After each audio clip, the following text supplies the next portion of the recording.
অনিয়মগুলো বুঝতে পেরেছেন আপনারা? নেতৃবৃন্দ তো আছেন মার্কেটের, উনি ভ্যাট দিবেন কিভাবে? আনুমানিক ভ্যাট দেওয়ার তো সুযোগ নেই, তাই না? ওনার বিক্রির উপর ডিপেন্ড করে কত টাকা লাভ করছেন, তার উপর ডিপেন্ড করে উনি কি করবেন, ভ্যাট ট্যাক্স দিবেন সরকারকে।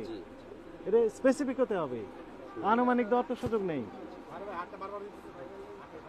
উনি ৩,৩৫০ টাকা ২৫০০ টাকা ভ্যাট ট্যাক্স দেন সরকারকে প্রতি মাসে। এবার আসেন, এটা উনি বিক্রির কোনো ক্যাশ মেমো, এটা একটি অপরাধ, ক্যাশ মেমো দিতে হবে। যিনি কিনলেন, এখন পাকিস্তানি বলে অন্য ড্রেস বিক্রি করছেন কিনা হাতে গোনা হয়তো বা ২-৪ জন আমার জানা মতে হ্যাঁ কেউ কিন্তু করে না, ক্যাশ মেমো দেয় না। তাহলে আমরা হয়তো বা এরপরে এই মার্কেটে কেউ ক্যাশ মেমো দেয় না, ২-৪ জন বাদে। হয়তো কেউই করে না। তার মানে সবাই অপরাধ করছেন তাহলে। আমি অপরাধী, যেহেতু এটা যদি থাকে তাহলে আমি অপরাধী। এবার আসেন, একটি অপরাধ হলো, দ্বিতীয় অপরাধ হচ্ছে যে আপনি কিনেছেন কত করে? এটা কিনছি আমি ৬৪০০। একটু ক্যাশ মেমো দেখান। আমি তো ছবি ক্যাশ মেমোটাও আছে, দেখেন বের করেন, ক্যাশ মেমো দেবেন, হার্ড কপি দেখান। ৬৪০০ আছে, ৬২০০ আছে। বের করেন।